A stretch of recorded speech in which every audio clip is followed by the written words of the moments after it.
Hey, it's Dave Gerhardt. I spent my career in marketing going from PR intern to CMO, and now I spend my time running Exit 5, which is, in my opinion, at least the world's best community for B2B marketers. If you need a place to connect with your peers, get feedback on your work, or just make new friends in marketing, you should go and check us out. It's exit5.com. You can learn more. All right, marketers, grab your overpriced standing desk and that oat milk latte you love so much, because welcome to Notorious B2B, the only show where we treat LinkedIn drama like breaking news and expose the real B2B marketing sins.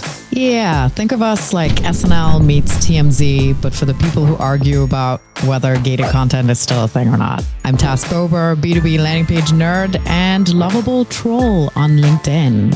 And I'm Tim Davidson, the guy making TikTok-style videos and cutting fruit on LinkedIn. Together, we're cutting out nonsense and roasting the most ridiculous trends in B2B marketing. Because if we have to suffer through another 10 things getting engaged taught me about B2B sales, we're taking you all down with us. Let's get into it.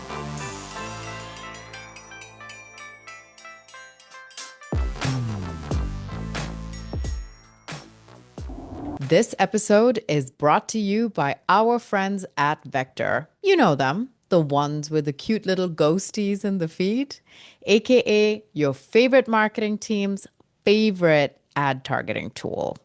See why at vector.co. Welcome to Notorious B2B episode 32. 32, baby. We have a huge docket. I was traveling last week. We will have a plan for weeks that we can't record, but we have some juicy things in here for us, starting with the segment Circle Back. I put a question mark there. Yeah, you did put a question. That's why I said circle back. It technically is because the person's back. That's the topic. That's why that's why I put the question mark there, because it's not like the topic's back and like daily rippling type of thing, but the person's back, and he seems to be a recurring person now. Yes. So good for him. Good for him. Well, the reason he's a recurring person is because I think his whole brand is kind of built a little bit on rage baiting, which is a perfect candidate then for this show. Yeah. So let's reveal this person and talk through the story. Let's do it. I got it all set up, so let's go. Okay, right. I'm excited. Let's see. I'm just going to start with why he's coming back, I guess. This was his first post. This was actually episode 11. So wow, taking it way back. Okay. But his first post that we kind of covered was him, whatever his company is, BirdDog, is actually, he was just calling out ZoomInfo on this initial post. But why he's back is because now he's taking on Clay. Oh, okay. And again, this is a recurring theme. He has multiple posts where he's calling out Apollo, ZoomInfo, 6 Sense. It's like, it's his thing that he's doing.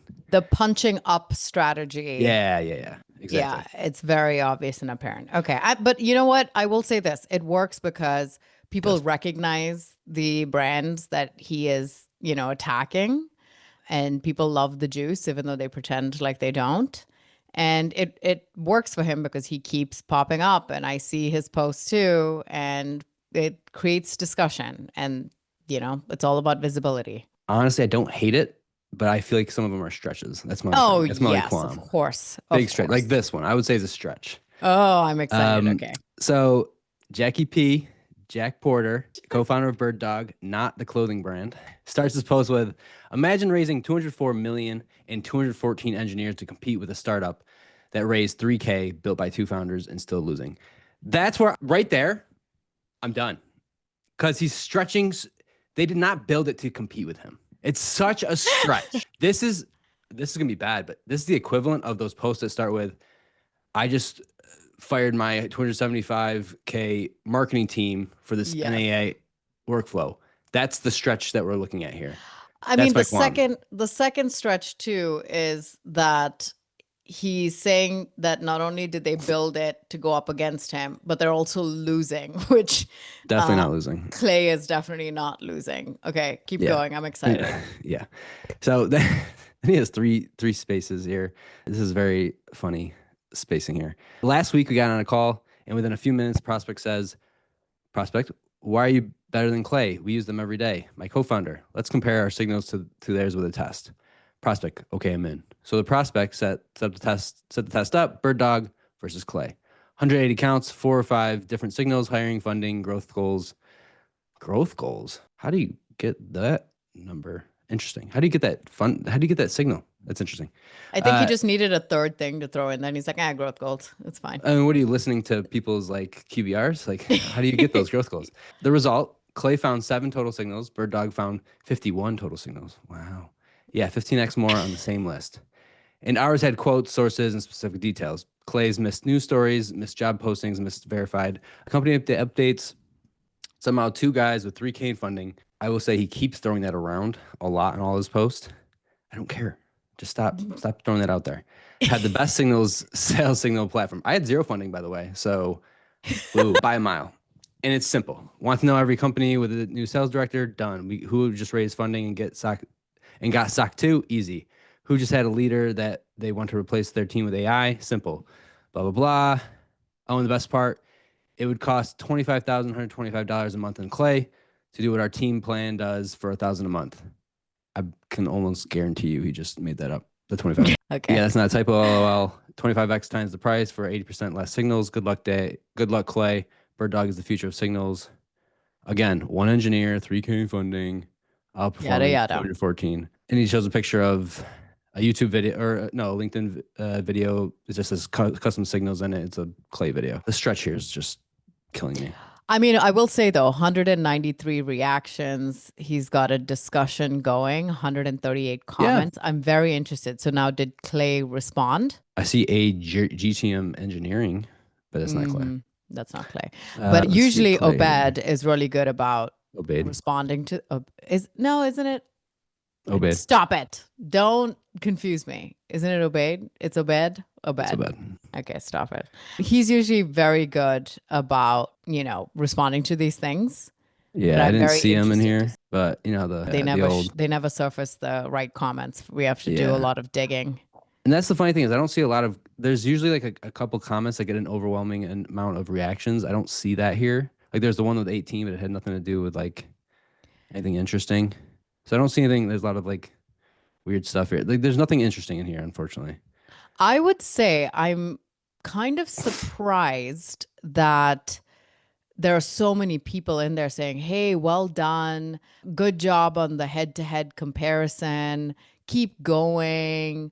Wow, great stuff. It's like no one's going to challenge this. There was one comment in there I saw just now saying, and it got like 7 reactions, which was high for this, but the person was saying something along the lines of, I would not call that overperforming.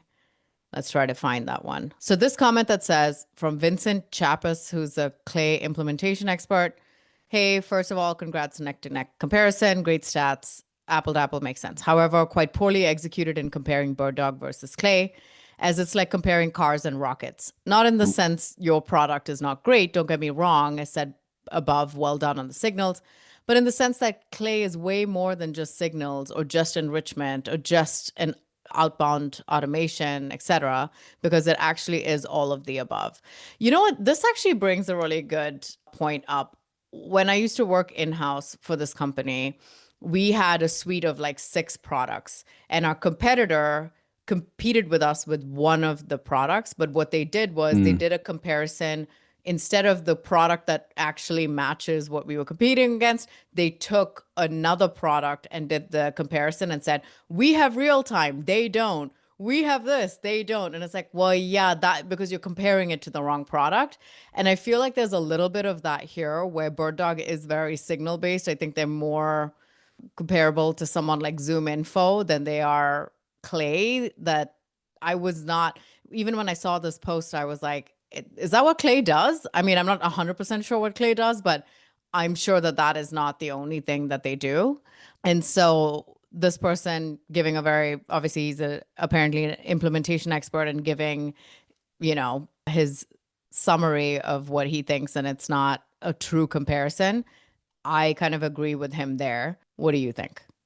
I think you're right. You've used Clay, right? Yeah, I use Clay. I think you're right, because it's kind of like I'm trying to think of the best like it's trying to compare HubSpot ABM because they have a small ABM function in it to an ABM platform in terms of like looking for what you're looking for in an ABM type of thing. HubSpot, that's not they're a CRM and do all these other things, but it's just like one little feature compared like to everything. Like Clay, and even just this head-to-head thing, I've used Clay, I've looked at signals, and I've gotten more than 7 for certain accounts. Like I feel like he's also cherry picking data. Yeah. That's my other qualm. I think that a lot of people tend to do that. That's fair. You know, that's what you got to do sometimes. But for something like this, yeah, I think it is. You're kind of that's the thing. That's his play. He goes after companies and calls them out. Like I got some other posts pulled up here where he does that like tons of times. Like there's tons of against ZoomInfo. He calls Yes, out that's 6 the Sense a lot. comment. He calls out Apollo a lot. That's his play. And shoot, go for it. Have at it. There's another comment in here, and I found it. It's by Nico Marino, and he said, LOL, I wouldn't call that outperforming, but hey, I appreciate the belief in oneself. Keep on pushing.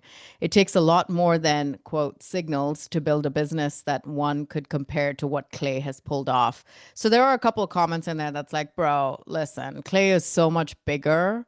Maybe you're comparing to one part of their product, but people aren't going to get rid of Clay in its entirety to jump over to BirdDog, for what they do. So some of that, I mean, he is obviously known for rage baiting and getting that stuff. When we covered the ZoomInfo one where he's like, the rep, like they never responded to us or whatever, it just seemed, over the top a little bit. And because he's so small, Mr. 3K funding, these companies don't feel the need to respond. You know what I mean? So it's like some things don't warrant a response just because someone's creating a little bit of noise. It's like, fine, do what you need to do. This is going to pass much like everything else. Yeah, and I was actually gonna say they should respond, but sometimes it's not worth it's not even worth it to do that. No. Not at all. But hey, if it works, have at it, man. Our B2B does this stuff. Like this is sometimes it's the play. Ed our B2B picked one enemy, and that was 6 Sense. BirdDog's kind of picking everybody, and it's like if I mention Apollo, ZoomInfo, Clay, like all of these big players, I'm going to get attention. Now, does that attention translate into money? I don't know. Maybe it is working for him in some regard, but also it's like if you're going to do that, it makes sense with the ZoomInfo, 6 Sense, etc., because that's kind of in the same area. But to do it against Clay, it's like, going up against, like HubSpot. Maybe HubSpot has a signals thing, and it's like, well, HubSpot's a CRM and does all this other stuff. Like, no one's going to give it up. You know what I mean? Okay, let's move on to our just flagging. Flagging. Okay, what's going on with Ramp? Have you seen this? No. Tell me. You have everything. not seen it? No. Sometimes when you put stories in here, I will not read them because I want to be surprised. This is dream territory for a marketer, if I'm being honest. What? This is what do you mean? This is like marketing dream territory. So Ramp, the whole thing. So the Ramp, we should play the video right here so you can actually see it. Okay, let's see here. Kev versus Ramp Tech. Let's see. In New York City.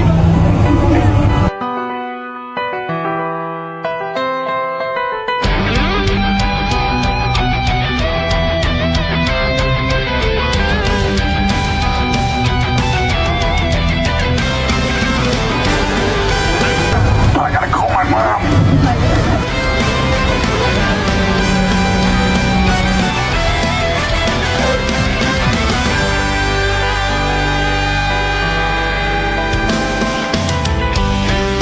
Congratulations. Thank you. Mister, there you go.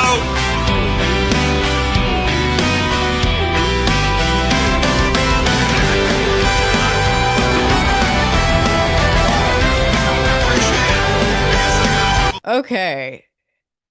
So, wow, and 3,000 reactions That post on this blew up. post. Okay, you share again now. Okay, yeah. So the Kevin we're talking about, it's Kevin from The Office. Yes. Right. So very notable. Everyone kind of knows that as he was the accountant in The Office. They basically hired him. Ramp did this whole thing in New York City. It's like the big glass box. Like you've probably seen it for some like movie premieres and stuff like that. Like I think they did it for that really famous show. I forgot what it was called. This year they did it.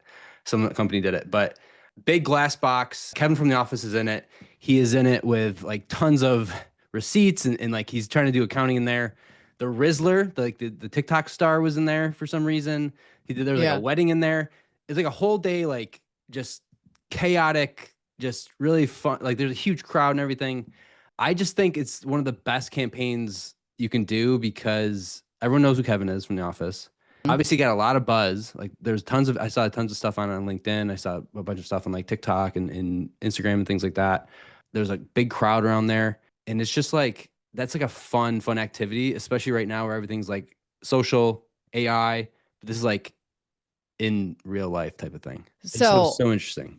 Reading the post for those who aren't watching, and he described what was happening in the video, but Joseph Smith doesn't work for them, but he shares the how and why behind great content and building some kind of tool. But he says, next level marketing campaign from Ramp, Kevin from The Office, first day as CFO, live stream from New York City, and in real life to social flywheel masterclass. The financial software platform turned expense processing into live entertainment, hiring Brian Baumgartner, Kevin Malone, as their new CFO. He was locked in a glass box outside Flatiron and live streamed across social platforms, racing to process receipts against Ram's tech. That's interesting. So they did a human versus their technology. Great example of a killer 360 activation, story priming, narrative-led videos with Kevin built up the story in anticipation ahead of the live. Killer microsite. So they house the activation with nostalgic visuals and a smart sign-up mechanic. Perfect in real life to social flywheel, prime New York City location, Flatiron ensured mass football, UGC filming, and millions of impressions. Hilarious cast, obviously, some viral moments like him officiating a wedding and the Rizzler as ring bearer. Clip farming strategy, clip farming accounts catapulted UGC videos across the TikTok, Reels, Shorts. So there was all the stuff, that's the stuff that AI can't fake. And then he showcases the video from Ramp of Kevin trying to basically outperform Ramp's tech, which is cool because he played the accountant in The Office as well. Yeah, this is a very creative campaign, lots of buzz. I'm sure the CFO at Ramp is like, what is the ROI on this campaign? And totally ruining. But this is a good way to do brand video. Like, I think the merge of B2B with mainstream actors and superstars. So that's like when Brad Pitt had Expensify on his uniform in that race car thing. So it's just like small plugs like that where Salesforce ran commercial in the Super Bowl. I think we're seeing like some merging into that area. Better. I mean, those are just like ads. I think this was a better play in my opinion. Yes, of course. I think this is like a social engineering play. I think this was great. This is like the same vibes as Air with Bonnie Blue, where they capitalized on something like that. You still like this one better? Because it was also like there was actually people like the Air thing. That was like they recorded an ad essentially, like in a closed room. They did maybe 1,000 people around it, maybe 1,000 men were there. I don't know, but get the tie in there. Maybe you see the tie in. But this was like outside in real life. There's like a game basically, like he's going against Ramp, trying to do all that. People are crowding around. Like if you're walking around there and you see this big crowd, what are you doing? You're going to go check it out. Like what?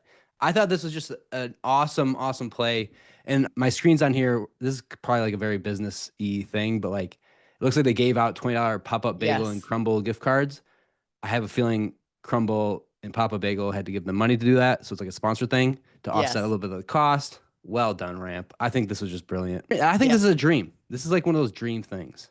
My opinion. And then you have a lot of content that was created, like user-generated content, because people were there and they're like, oh my God, look at what's happening and I'm in NYC. And like that's creating a lot of noise in there as well.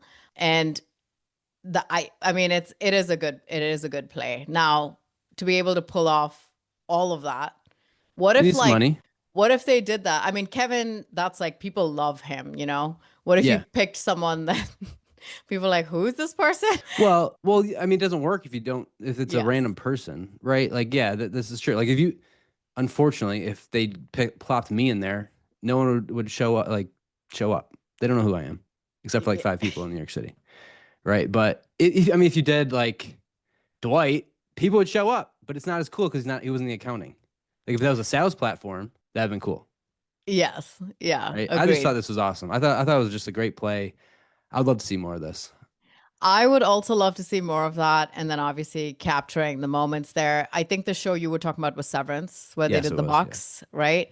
So, I mean, that goes to show like you don't need really a brand new original idea. You just need to alter something that obviously was like, oh, just take notice, things that worked well in pop culture. Can you somehow alter that for B2B? And they kind of did, but I yeah, thought it was brilliant. I'm here for more plays of that. I'm actually surprised that I didn't see it. You're not in it as much as you used to be. I was You lost it a little bit.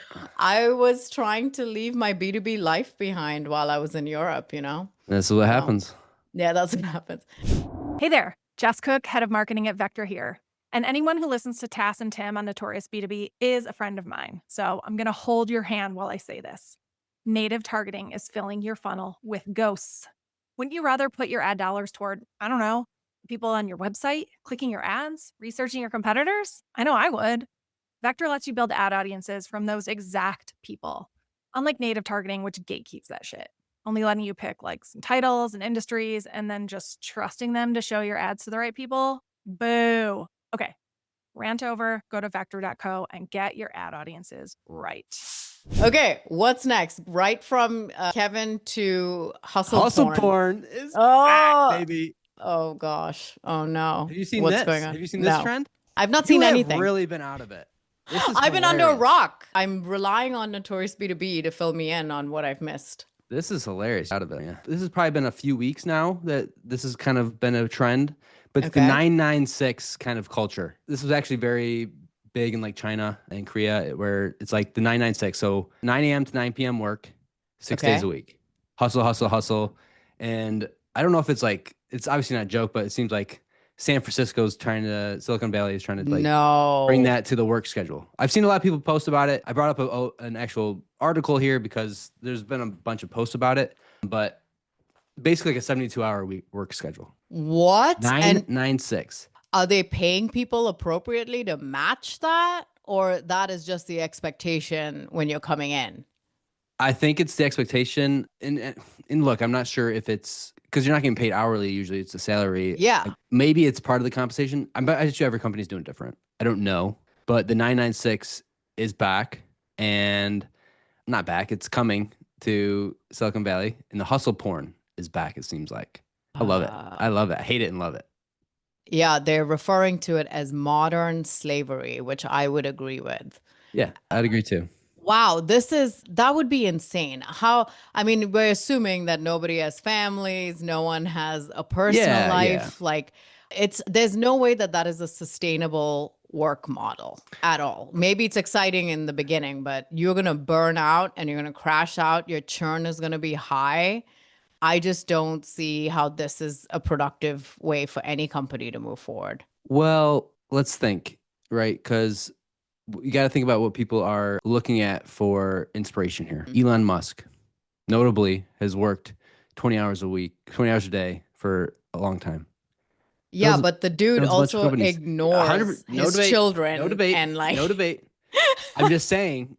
Yeah, but you got to think about, like, we see this all the time about like founders that work. They sleep in the office and they sleep under the desk. I think for a long hustle porn was huge. Like what? Maybe 8 years ago, right? Like it was really cool to like always be working, and then it like slowed down, and people were like, "That's lame," and then it seems like it's kind of come back, and I don't get it, to be honest, because the whole thing about AI, right? Like that's the whole big thing right now is you can essentially automate some things, but it seems like instead of working less, you end up working more, but in doing a lot more because of AI. I don't understand it, and maybe this is hopefully it's like a 2-month fad, but I don't know. I can think of a few B2B companies off the top of my head that would celebrate something like this and expect that. So this is a job posting then for a company, Rila, who is, they put in there working 70 hours a week in person with some of the most ambitious people. It says, don't work here. There's a section, and I kind of like this. It's a section that says, don't work here. Please don't join if you're not excited about, and it lists 4 things. 1, building an AI product for an industry, modern software. 2, constantly talking to and visiting customers. 3, working 70 hours a week in person with some of the most ambitious people in New York City. And then 4, attempting to build a generational. Cool. See, it's in the I actually like that they put it up front, to be honest. Yeah, I mean, full respect. So you won't apply if that's not something that would work for you. The salary range, it says, is between 200,000 to 300,000 a year for a software engineer in New York City working 72 hours a week. I actually think they need to up that shit if that's the expectation. Yeah, I was just gonna, for an engineer, I feel like you're competing against, 400K, like for 40 hours, maybe. Okay, so I just did a cost of living calculator comparison.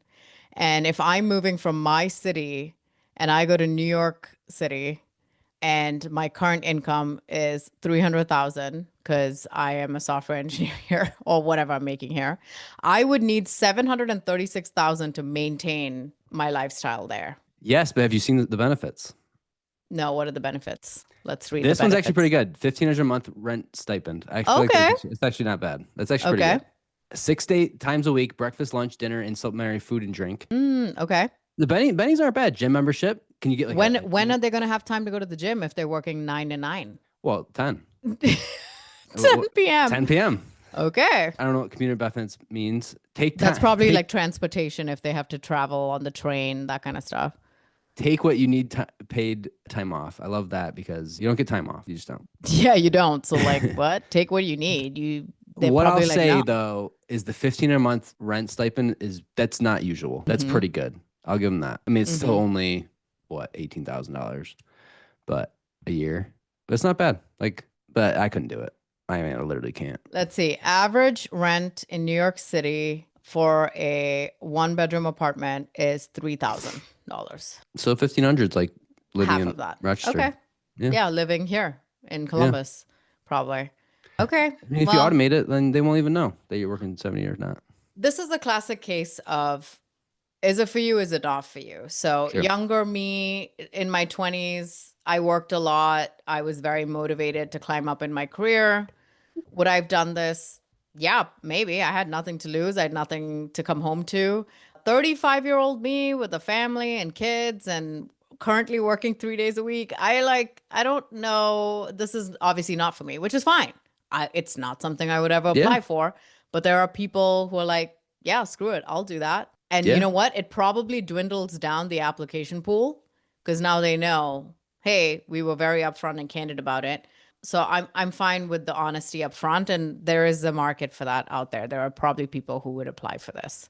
100%. There definitely is, and they would have to change it if no one did apply for it. So it doesn't even matter. Yeah. And I have no problem with it. It's like, but because they're being upfront with it. If they weren't upfront with it, then it'd be annoying because you'd move there, you do all that stuff, and then you'd like figure out like this is not good. Yep. And I'm sure it's not 70 hours, by the way. I'm sure it's 80. It's always like, yes, like the 40 hours, but it's actually 50. Yes. That's a very keen observation and very true. It's kind of like, well, if you don't have an issue working 72 hours, you're probably not going to have an issue working 80, Like, come on. Yeah. Yeah. So I think 996. And the other reason I bring this up is because actually at the Exit 5 meetup last week, I was talking to a founder who, is actually they're talking to investors right now. And like he lives in New York. He's not doing 996. He has 3 kids, but he's up against 996. So he feels like they're moving a lot faster than he is because of that. Yeah. So I thought that was interesting because like, how do you compete with that? Because shoot, I don't care how good you are. If you're the same 40 hours versus 70 hours, you're going to do a lot more. You just are. Yeah. So I thought that was interesting, especially when you're talking to investors and stuff like that. You have to like compete with that. You have to like bring something to the table. And these are the companies that aren't aspiring to get like best workplace awards. They're just like, we want to get a job done. We want to grow very fast. You're either part of it or not. If you don't want to be part of the rocket ship, get the hell off. Go somewhere else. They don't care about the Glassdoor reviews. It's not about that. Yes, they do not care about the Glassdoor reviews. They're kind of proactively saying, well, this is what it is. It's a sunk cost right there. Yeah, exactly. Interesting. I mean, I guess to each their own. My opinions on it aside, like I said, there's a place for it. There are people for it who would sign up for that voluntarily. And if that's the case, then it's your prerogative. So, Yeah. And I think the thing is, there's always, I don't know what the exact stat is, but there's always that thing about like, you get you're most productive at up to a certain point, like 40 hours or whatever. And I don't even think that's the real stat. It's like you're most productive for 30 hours. And then it's like diminishing returns, and especially with creativity. With engineer, maybe you don't have to be creative, but like you have to be creative to an extent. Like sleep matters, like working out matters, like doing things outside of the Work. freaking grind in an Excel sheet matters to creativity. So I always do wonder like what that breaking point is. That's why I try to do nothing at all ever. So I can get creative possible. Okay, let's move on. We talked about hustle porn for what I feel like was 70 hours. Ah, nice. I did it. Okay, a lot of my stories this week have to do with companies getting sued. And I want to talk about this today because we're entering Q4, right? So We're in or maybe Q4. you don't know, but forecasts are changing because the year hasn't gone as they have initially forecasted. We're either inflating how the year is going to end, or the marketing and sales teams grinding to make sure we hit this like magic number, right? Because they 5x your goals from last year. But Always. the back end of that is like there's a lot of class action lawsuits coming in now, and people are starting to get, or companies are starting to get sued. So the first one is not related to forecasting. It's actually related to LinkedIn getting sued for sharing PII info from video. Oh, LinkedIn. So LinkedIn must face video privacy claims judge rules. So citing against LinkedIn, a federal judge refused to dismiss a class action complaint, claiming that the company violated a federal video privacy law by allegedly sharing a subscriber's personally identifiable video viewing history with Meta. In a decision issued Monday, U.S. Court District Judge in California ruled that the allegations against LinkedIn, if proven true, could support a finding that the company ran afoul of the Video Privacy Protection Act. The ruling comes in a lawsuit brought by this user, Courtney Cole, a LinkedIn Premium subscriber, who said that the company disclosed her Facebook ID to Meta via its tracking pixel and disclosed that she viewed the LinkedIn Learning course, and they named the course, it's like Nano Tips for Negotiating Your Salary. Oh, really? Yes. And Cole also alleged that Meta's records of her offsite activities show that LinkedIn revealed her video viewing history to Facebook on October 11th, the same date that she viewed the LinkedIn Learning video. So she's one of numerous web users who have recently sued online companies for transmitting information to Meta through its pixel. Now, these are users who may be not related to marketing. In marketing, we feel like it's very normal to be like, you have a pixel. Our pixels are all over the place. They are tracking our behavior all over the place. This is not new. It's just somebody saying, I don't like this and I'm going to sue over it and you're violating my privacy. But apparently, these very normal things we do are kind of in violation of some acts and laws that are in place. Did you know that? Well, isn't this the whole cookie thing? Like, Yeah. did she not accept them? But it doesn't say. If she accepted them, it's over. Done. Yeah. If you accepted, it's on you, lady. But if you didn't accept and then they shared it, which I don't even know how you would know that, then yeah, LinkedIn's screwed. Yeah. Right. LinkedIn and Meta for accepting that information. But I'm a little confused on like why they're working together on this. I thought they hated each other. Yeah. Like, aren't they like enemies?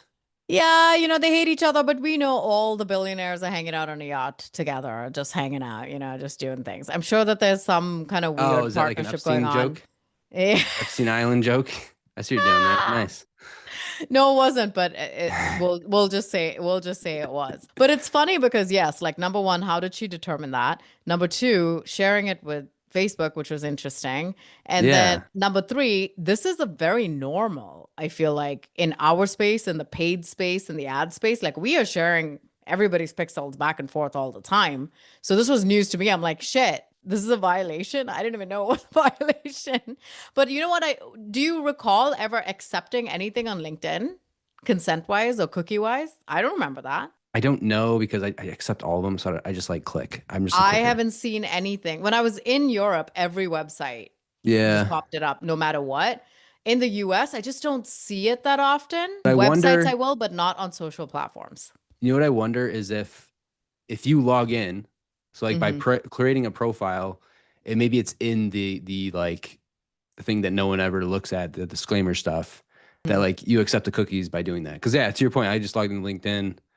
I don't see Yeah. the cookie thing, and I log in every day, so it doesn't help that I'm doing that. But I'm gonna do it like in a incognito and see what happens. Okay, while you're doing that, the other side is this is one of many series of suing that is happening, or class actions that have been against these companies. A couple of these are more like AI related, which is fine, but Microsoft sued over a secret deal with OpenAI. So users have sued Microsoft, saying that because of the secret deal that Microsoft struck very early in OpenAI's development, they gave them like billions of dollars, right, of funding. They actually violated federal antitrust laws by restraining market competition and artificially driving up ChatGPT subscription prices while hurting the product quality for millions of users on the AI platform. So they are purposely restricting access to the full product, driving the prices up, and the users are suffering. And some of them have sued Microsoft, and this has gone to class action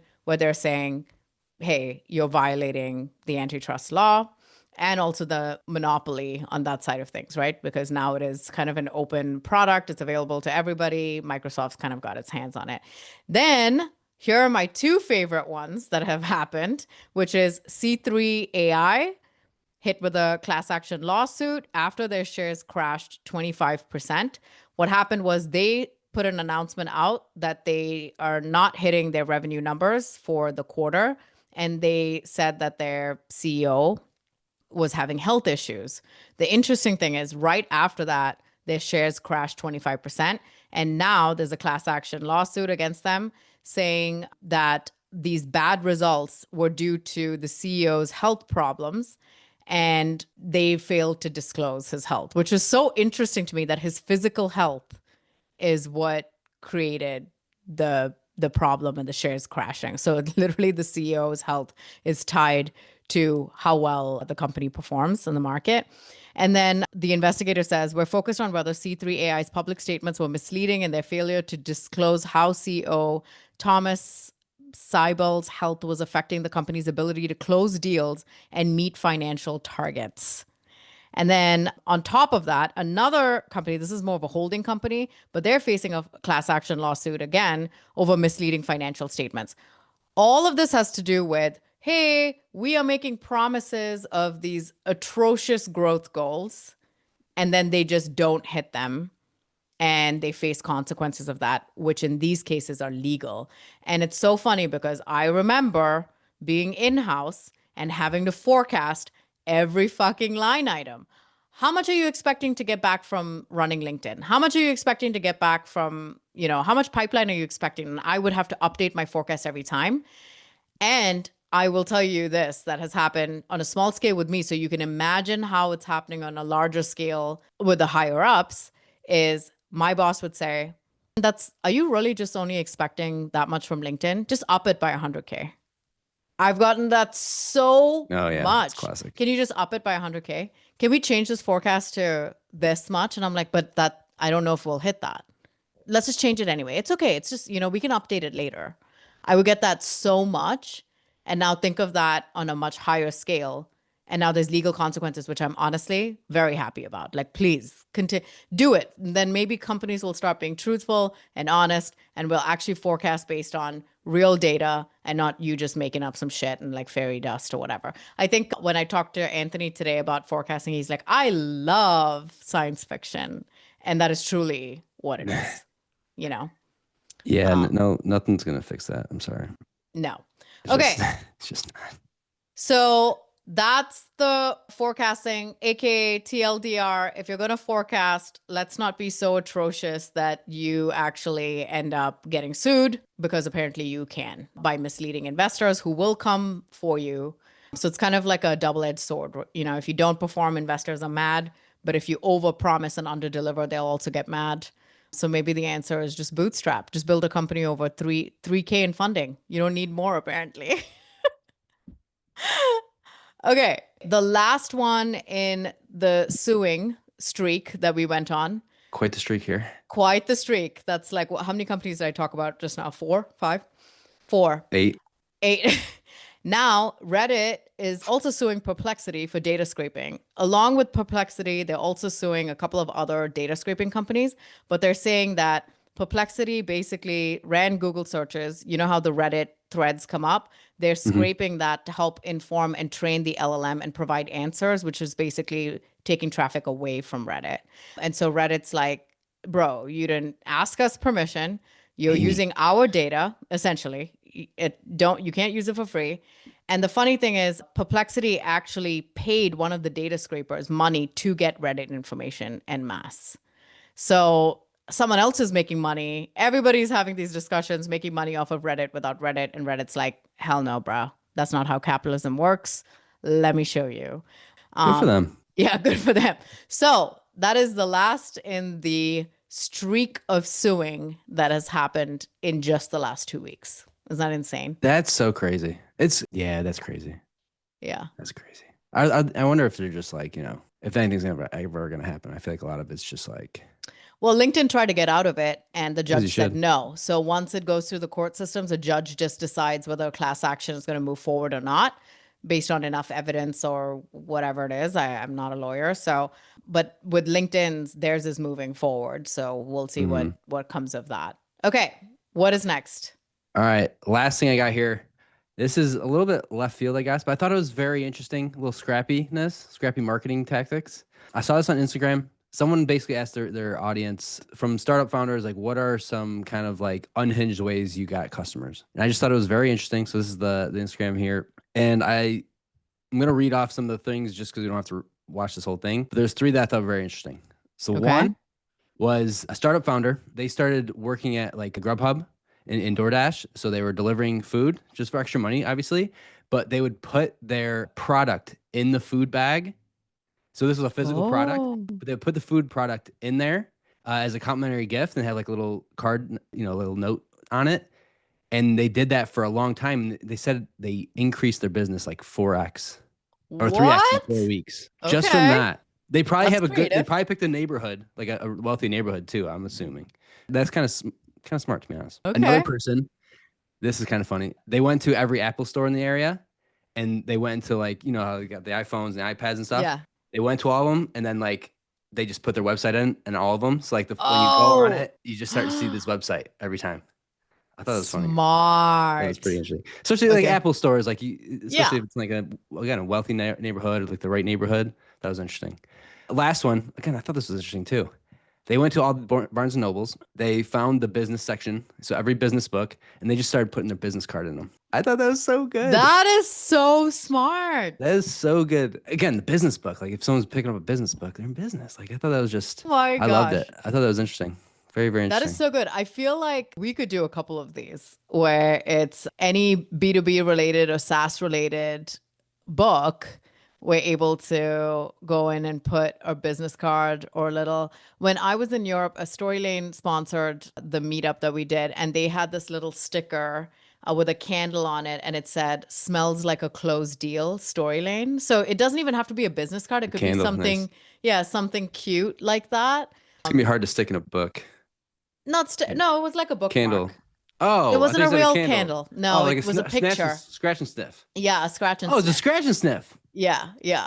That's funny. Yeah. So it was really good. And it was like, smells like a, closed deal. And you could put something like that to spark some curiosity. We need to go back. I know we should do it for Notorious B2B and put it in all the SaaS books. Put like a QR code in so we can track it too. Cause you gotta track it. Yeah, we gotta do a QR code with a UTM, obviously. Honestly though, I don't want to do this. Should we get our VAs on DoorDash duty? That's mean. You can't do that. Right? Right? So you get business card in that every time? That'd be kind of funny, actually. That's not bad. Here's what you could do. We obviously don't live in areas that are, rampant in that. But if you lived like in California, where people are doing this, I would just go down and instead of you doing the DoorDash, you could just round up DoorDash drivers when they come and drop off your stuff and be like, hey, I'll give you 500 extra bucks. Here's a stack of all my business cards or my stickers or whatever. When you're delivering stuff, all you have to do is just put one in each bag. And that's it. You don't even have to do it. You just pay them to do it. They could also not do it. You would have no way of knowing whether they actually put stuff in the in the bags or not, or just took the 500 cash. True. Right? Yeah. I feel like there's a reason people don't do that. I feel like that's like, it's one thing if you do it yourself, because you're not going to rat yourself out. Yeah. But I feel like if someone told DoorDash that, they'd not be happy about it. Well, yeah, obviously. You're kind of doing it under their nose. But I mean, what do they care? They're making money. It's not something that's harmful. Yeah, but they make money off of advertising. There's a reason they don't do it either. They would charge big bucks for Nike to put shoes in there or something. I don't know. I'm just making shit up. But Interesting. because like they could obviously put advertising on the app like Uber Eats does. But if they put it like on the bag, they'd charge big bucks for that. That's kind of like putting it on the bag. Interesting. Yeah. Right. Okay. These are really good. Should we do it? I live right down the street from a very, very nice Barnes & Noble. Should I do it? In Ohio? I don't know about that. Ohio people can listen to Notorious B2B. Yeah, no, they could. They definitely could with their 3 eyes. We should just print a bunch and send it to all our friends in all the various cities and tell them to go to the local Barnes & Noble. They'll definitely do it. They would do it for us, I feel like. Right? Who do we know in California? Or New York? Yeah, they definitely would do it for sure. 100%. That's what I'm saying. Yeah. We'll find something. All right, let's be honest. You probably didn't go to school for B2B marketing. I didn't. And that's exactly why we built Exit 5. It's now the top community for B2B marketers. You can learn more about our community and our in-person events over there at exit5.com, or at least join the newsletter. I read every message, and I promise that if you reply, I will reply back. See you over at exit5.com. Big thanks to Vector for keeping our ad dollars where they belong, in front of people that said would love to talk to. So stop donating your money to native ad targeting and start targeting your exact buyers with Vector.co. Okay. All right, retention time. Retention. And that's a wrap on Notorious B2B, where we expose the nonsense and remind you that most B2B marketing is just a very expensive guessing game. Don't, and post a passive-aggressive LinkedIn poll about it. We'll still find you. And if you have B2B drama we should cover, slide into our DMs. We accept screenshots, leaked internal memos, and questionable brand rebrands. Until next time, keep your marketing unhinged and your LinkedIn bio free of the words growth hacker. See you later. Later, skater.